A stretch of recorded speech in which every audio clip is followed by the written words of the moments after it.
These men were largely held outdoors with limited shelter and food, so they are just outside. Just outside.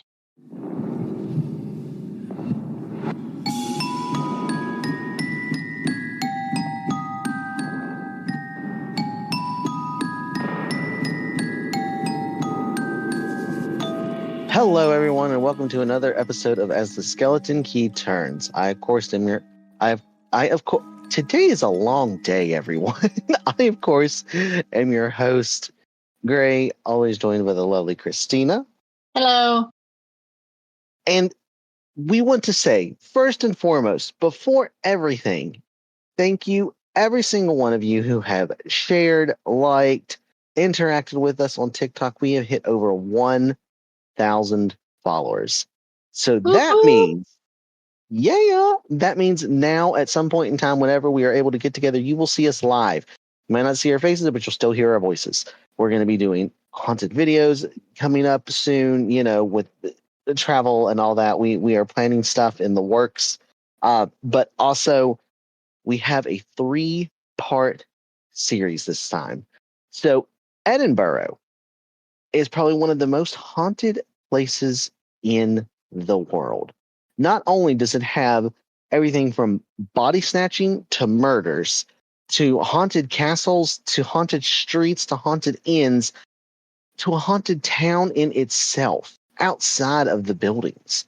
So buckle up, get ready, because Edinburgh is probably going to want to be the most deep dived series that we do. If for any reason you have anything about it that you want to add, please message us on Facebook or email and let us tell it, because we want to hear from you all, the listeners. So hopefully this one will reach over the pond. This will be our second time over the pond, or across the pond, as I like to say, because Hellfire Club was across the pond, but this one is going to strictly focus, not even going to touch America. So this is our thank you podcast episodes for 1,000 followers as well. And of course, yet again, like I said, just thank you so much. We honestly, it's crazy that 2 months ago, 3 months ago, we started this. No, and it's been 6 now, months. Wow, that long. So we started this all this time, and now here we are, still recording, still working hard at it, and we can't thank you all enough. We enjoy what we do. It helps keep us busy and entertained, and it entertains you all. So why not blab ourselves off to the listener and actually, get something out of it? Cool podcast. Heck yeah. All right. Of course, I'm going to kind of lean way to Christina. With that being said, let's take it away. Remember, we are in Edinburgh, people. Beautiful, beautiful Edinburgh. Close your eyes and imagine and smell the town and the city. It's on the list. Yes. Listen, if we ever get the chance to actually fly to Edinburgh, I can 100% guarantee you I'm going to jizz in my pants. I'm just saying it right now. We would need like 2 weeks, though. Seriously. Oh, I don't care. No, not even 2 weeks. No, girl, we're fucking gone. We're not even. No, it is 6 weeks in Edinburgh. We're gone. We're not coming back to the States for like 6 weeks. We will record the podcast over there. That would be fantastic. Oh, I would love that. I would adore that on so many levels. It's amazing. Absolutely. I don't know if I have that much PTO, but yeah. Oh, no, not even worry about the PTO. No, PTO is just a figment of your imagination, and you take a leave of absence because a family member in Edinburgh got snatched by a body snatcher, and you have to help go solve a crime. Yes. That's what it is. It's a crime. Yes. Some Murder, She Wrote, Jessica Fletcher stuff. God, oh, now I want to watch that. Jesus. All right. Well, everyone, like I said, buckle in. Let's get this party started. Christina, take it away with the intro to Edinburgh. So Edinburgh is actually in Scotland, for those of you that might be listening that don't know that. It is one of the oldest and most historically significant cities in Scotland. So the city grew up around a dramatic ridge of volcanic rock. So if you remember I don't know, several episodes ago where we talked about the Japanese forest, similar makeup like volcanic rock. So Edinburgh Castle stands high above the surrounding landscape on what they call Castle Rock. And that position made the area naturally defensive, and people occupied that site long before a modern city existed. So, I mean, way back, they've been on this rock living or on the hill there. So over time, the settlement developed along the ridge running east from the castle toward Holyrood. I think that's how they say it. This route became the Royal Mile. And for centuries, the Royal Mile formed the heart of Edinburgh's Old Town. And the city grew upward and inward rather than simply spreading out. So most of our cities that we know of, they go out, right? This one did not do that. It went upward and inward. So think about that as we get into the history later on. So tall tenement buildings line the streets, and narrow passages called closes and wynds ran between them. So like alleys. And some buildings rose several stories high, which was unusual for that time period. And they became densely populated. And with that density came some serious problems. The sanitation was poor because of all the people. Mm-hmm. Waste was often thrown into the streets, which is just nasty. Their clean water was very limited, and disease spread very, very easily with all those people packed in. Now, we talked about this in some of the mental institutions. Not good. Not good. Right. So crowded living conditions affect everyone, but the poorest residents often lived in the worst areas of the city. And Edinburgh was also a place of enormous political and military importance. So Scotland and England spent centuries in conflict. I mean, if you guys haven't watched the William Wallace A Braveheart, um, Edinburgh repeatedly found itself caught in warfare. And Edinburgh Castle was attacked and besieged many, many times. And the castle changed hands during conflicts between the Scots and the English and back and forth. And controlling it meant controlling one of the most important defensive positions in Scotland, that Castle Rock. So in 1314, Scottish forces led by Thomas Randolph recaptured Edinburgh Castle from the English after climbing Castle Rock at night and surprising the defenders. So good thing they got it back, but that played a major role in Scotland's royal history. So Mary Queen of Scots lived in Edinburgh during parts of her reign, and in 1566 she gave birth to her son James inside Edinburgh Castle. He later became James VI of Scotland. Then after the death of Elizabeth I, he also became James I of England. So that event united the crowns of Scotland and England under one ruler, and Edinburgh remained the capital of Scotland, but his political role began to change. In 1603, James moved his royal court south to London. Then in 1707, the Acts of Union united the parliaments of Scotland and England into the Parliament of Great Britain. And Scotland retained its own legal system, church, educational institutions, but political power increasingly centered in London. Edinburgh, however, continued to grow in importance as a center of law, education, medicine, and culture. So, what do you think happened next?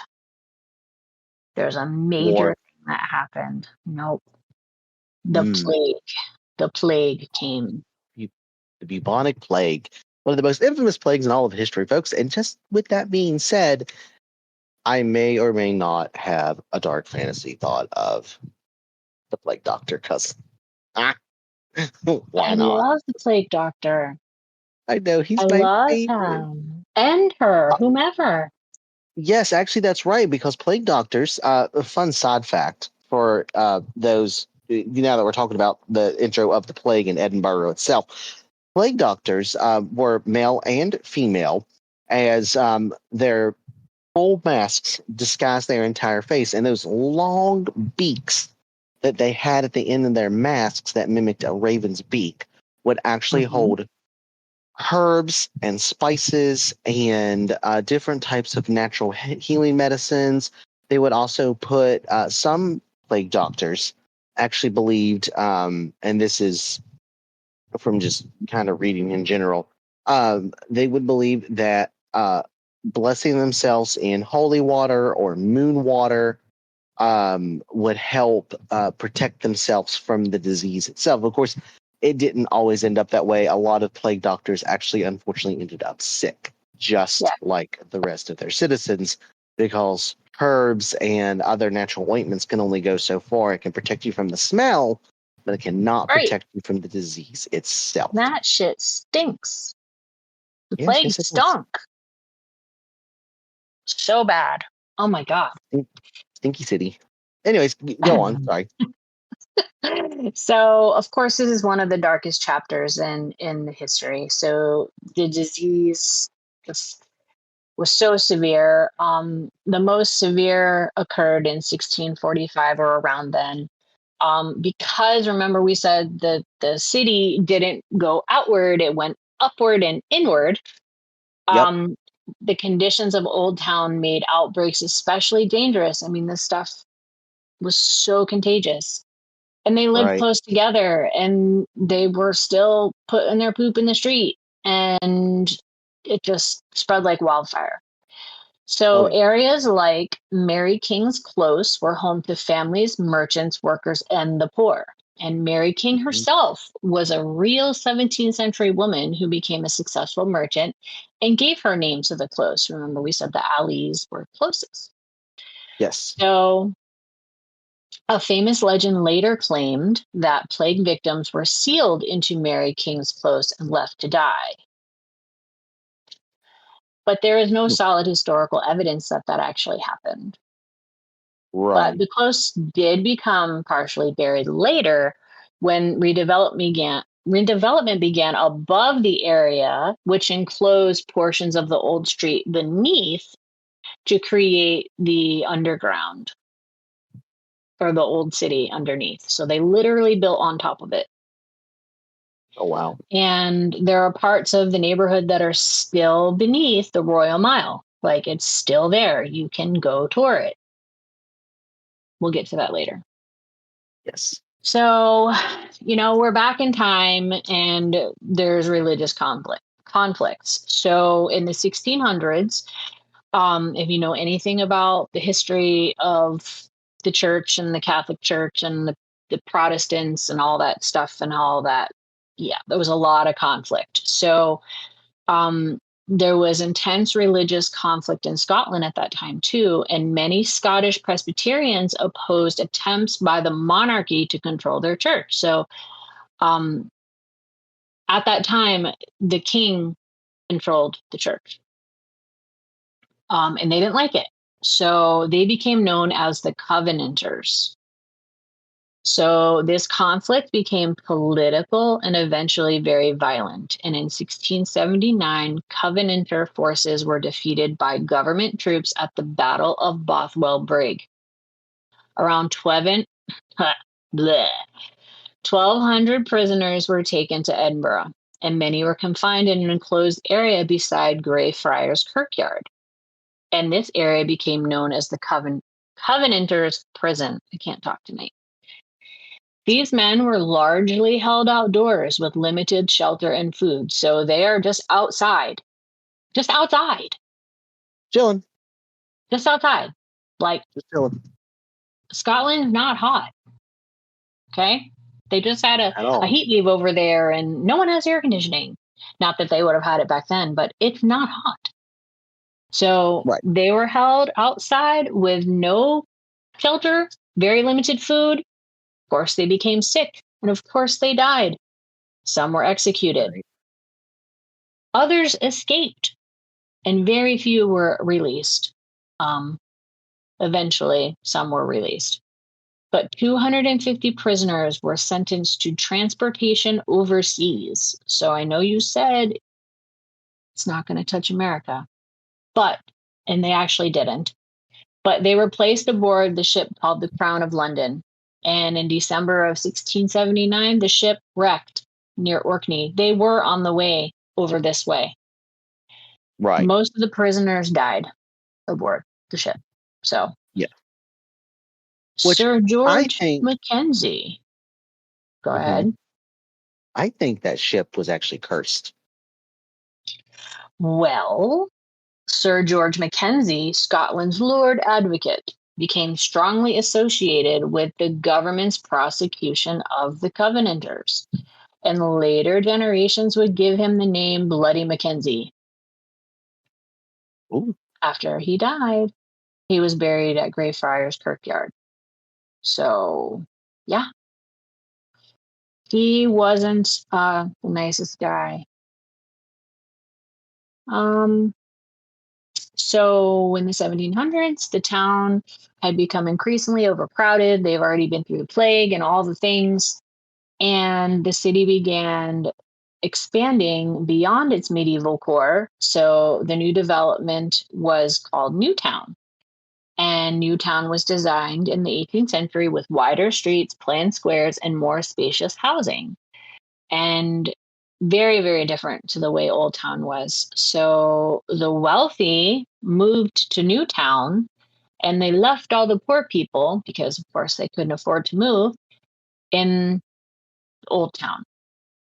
And yeah, so Edinburgh is known for that dramatic contrast between Newtown and Old Town. And the elegant Georgian streets exist only a short distance from the crowded closes and poor neighborhoods to this day. So I did mention that Scotland became known for its medicine and learning and all that stuff. And in the 1700s, they became one of the intellectual centers of Europe. So thinkers, scientists, philosophers, physicians, remember that, physicians and writers gathered in the city. People such as David Hume and Adam Smith became associated with Edinburgh's intellectual culture. And medicine became very prominent there. Law, education, universities, medical schools, lots of international respect in Edinburgh at that time. But that also created another problem. So medical students need human bodies to study anatomy, right? Like you have to practice on bodies. Oh, yeah. And there just weren't enough legally available cadavers. So what do you think happened? Murder! And not just murder, right? So let's look at it this way. So I would say, just throwing this out there, body snatching. Think of what's that one play with Mrs. Lovett and what's his name? Fucking, you know what I'm talking about. Yes, it's Demon Barber Fleet Street. That's Sweeney it. Sweeney Todd. Sweeney Todd. So think of that, right? That is loosely based on some of the facts of Edinburgh, because that is actually how, fun fact, that is how some of the body snatching actually happened in barbershops, doctors' offices, friends' places. They would be sitting down and getting a haircut or having a lovely cup of tea. And then all of a sudden, down the chute they go and off to research they went. Yes. The body snatching, grave robbing, all of it became such a huge problem because resurrection men, as they were called, were digging up recently buried corpses and selling them to schools and doctors. And the families became so terrified that their loved ones would be stolen after they died that they started guarding the graves. Heavy iron structures called mort safes, I love that, mort safes, were placed over graves to prevent body snatchers from reaching the coffin. And Greyfriars Kirkyard, which I posted a couple weeks ago in a short, still has surviving examples of all of that. So Burke and Hare, William Burke and William Hare, realized they didn't have to dig up bodies. They could just murk people and provide Yep. fresh corpses. Ta-da! 1828, multiple victims were killed in Edinburgh, and they were sold to the anatomist, Dr. Robert Knox. Like, that's crazy. You can't just go killing people.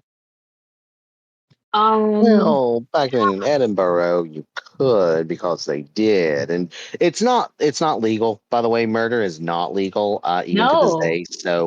So if any of you get any idea about doing any kind of body snatching, I can promise you, I will be a demon. I will hunt you down. Anyway, Burke was executed for his crimes only as he because should his be. homie Hare testified against him. He's like, I'm not going down. Fuck that. It's all you, buddy. Oh man, it's crazy. So, Edinburgh's expansion created another unusual part of the city called Southbridge. That was built in the late 1700s, and inside and beneath the bridge's arches were enclosed chambers that became known as the South Bridge Vaults. So they would put stuff there. Tradespeople would use for storage. Taverns were there. Businesses were all there, but they were very damp. I mean, it's a bridge, right? Like, it's damp. Water would seep through the stone, and the businesses were like, we can't use this anymore. Our stuff's getting ruined. So as poverty increased, the people were using the vaults for their shelters. So they Oof. lived in dark, cramped underground rooms with no ventilation or sanitation because, yep. And of course, illegal activity then bloomed. There was an illegal whiskey distillery that was discovered in the early 1800s in there.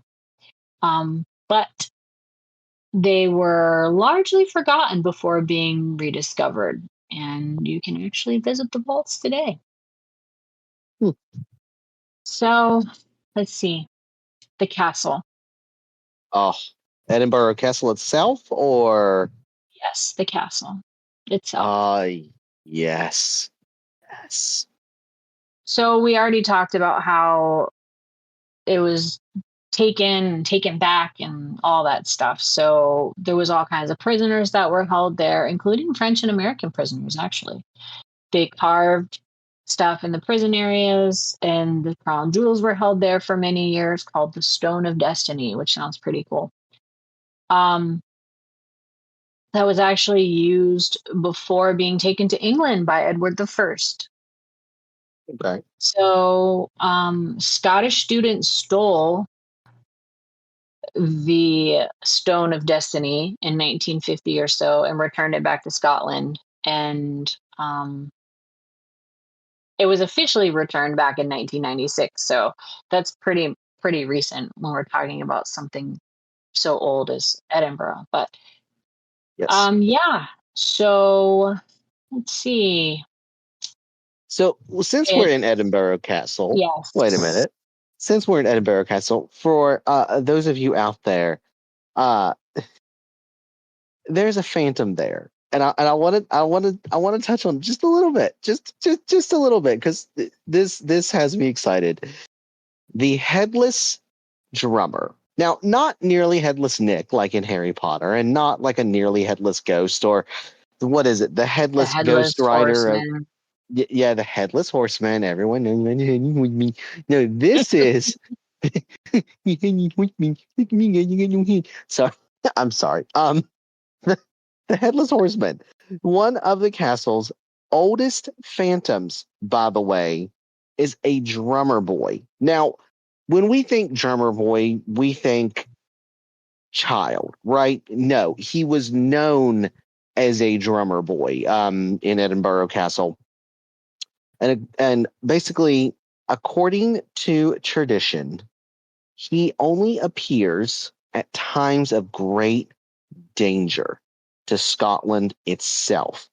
Not like as a personal thing, but if World War III should break out and Scotland comes under attack, especially Edinburgh itself or the castle itself, he will appear. Witnesses have claimed to hear the sound of faint drummings echoing through the hall in the castle at night when there are no musicians or instruments present at all. No one knows who the boy was or how he died. Yet again, not an actual boy.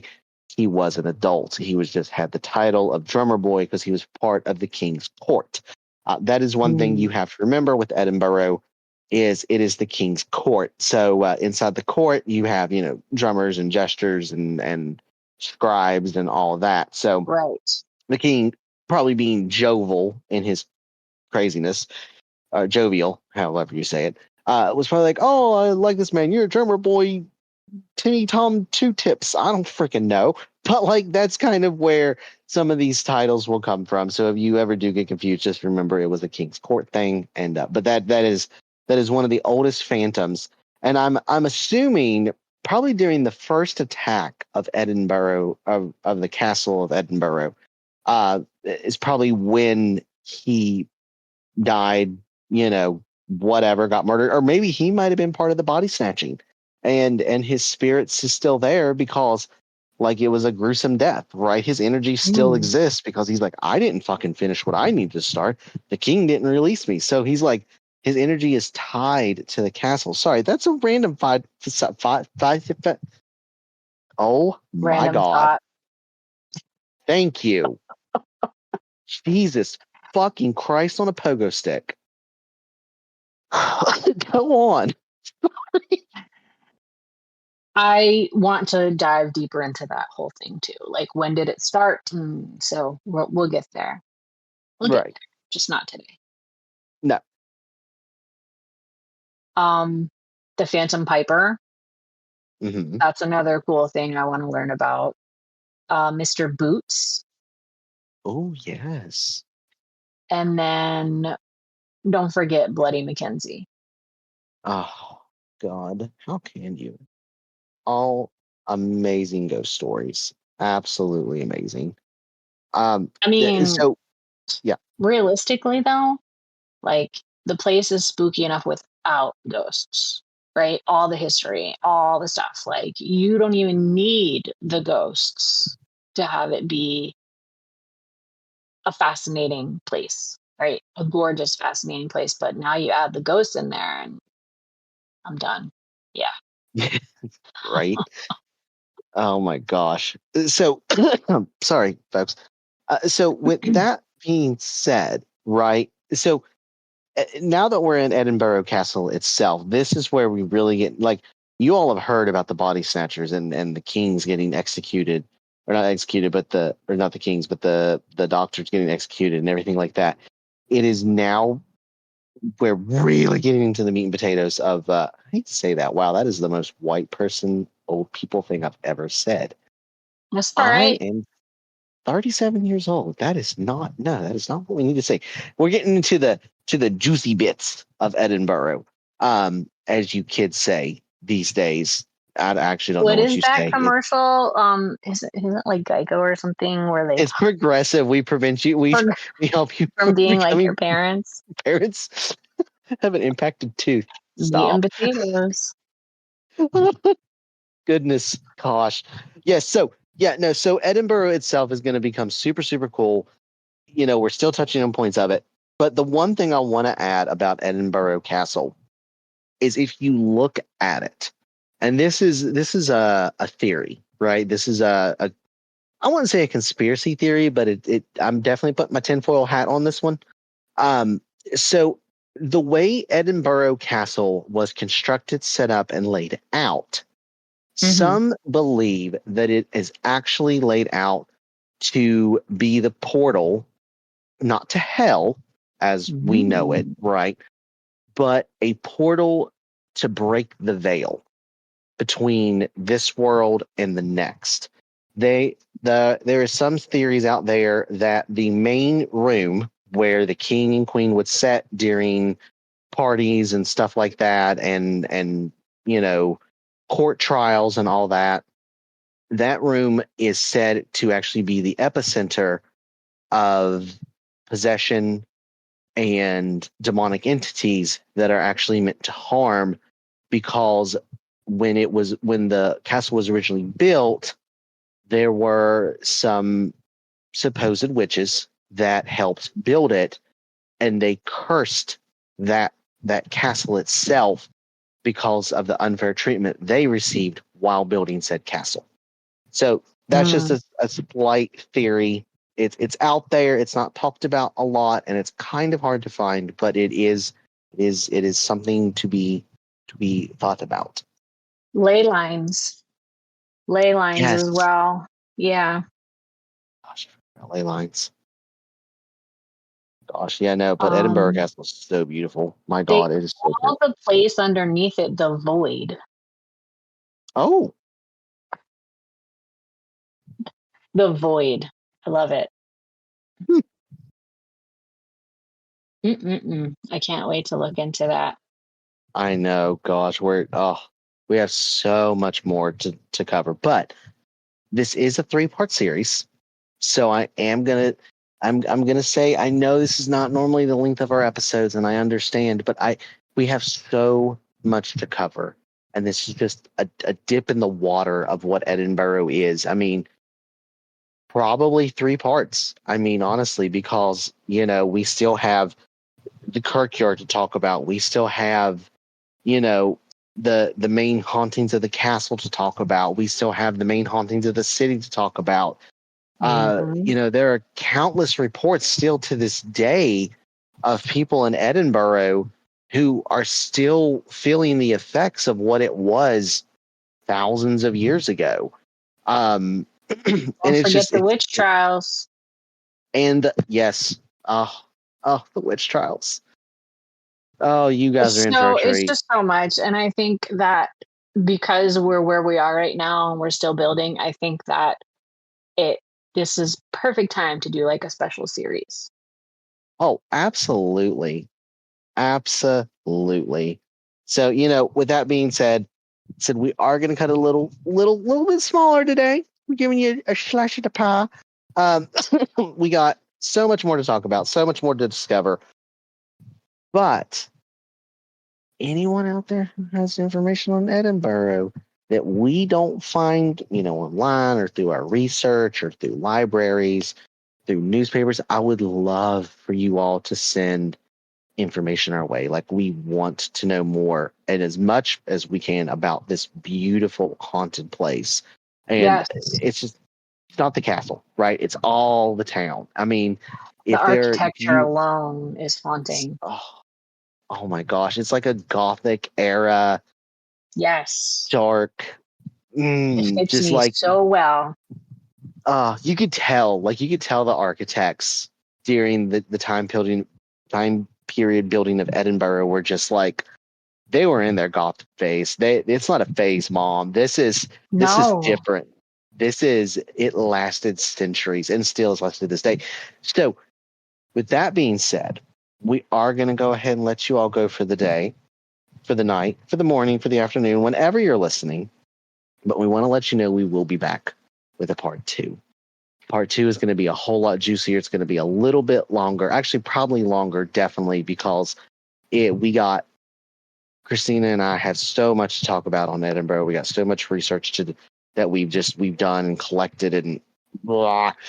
Yeah, I can't get it out in one episode because it would be almost a 4-hour long episode. Oh yeah. I'm just gonna say, I don't think you all want to listen to us blab for 4 hours. Well, you might, but I gotta eat. Smaller I gotta sleep. Smaller bits. But yeah, so thank you again for choosing and listening to us, the Skeleton Key Turns, on your podcast listening platform. We hope that you all have enjoyed this episode. Please don't forget to like, comment, and subscribe.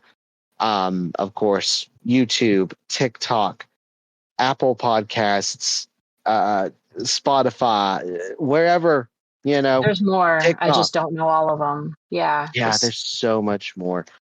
And of course, if you are, this episode is partnered with and will be continued to be partnered with Christina's lovely business. So if you are in the mood and need of candles or anything witchy related, please check out her. We will have the links to the website on our Facebook, and of course, she has her own Instagram page. So make sure you all check her website out for anything you might need for your witchy needs. She has it. Yes. I'm 99% sure. www.mysticalmoonlitpaths.com. You heard it here, folks. Moonlit Paths. Even if you're not walking on a moonlit path, you can. Don't worry, it's not too late. Of course, I always am Gray, joined by the lovely Christina. And with that being said, we bid you all adieu. And remember, whatever lies behind the door, it's always going to be something new to discover. And even if it's not, you're going to learn something. I mean, we're not historians, but I mean, we might as well be. We're pretty cool as fuck. I'm just saying. Pretty cool. Of course, thank you again for listening. We hope that you all have had a wonderful time. Please don't forget to reach out to us via our socials if you have any stories or anything you'd like to share. And thank you again for listening to As the Skeleton Key Turns. Bye. Good night.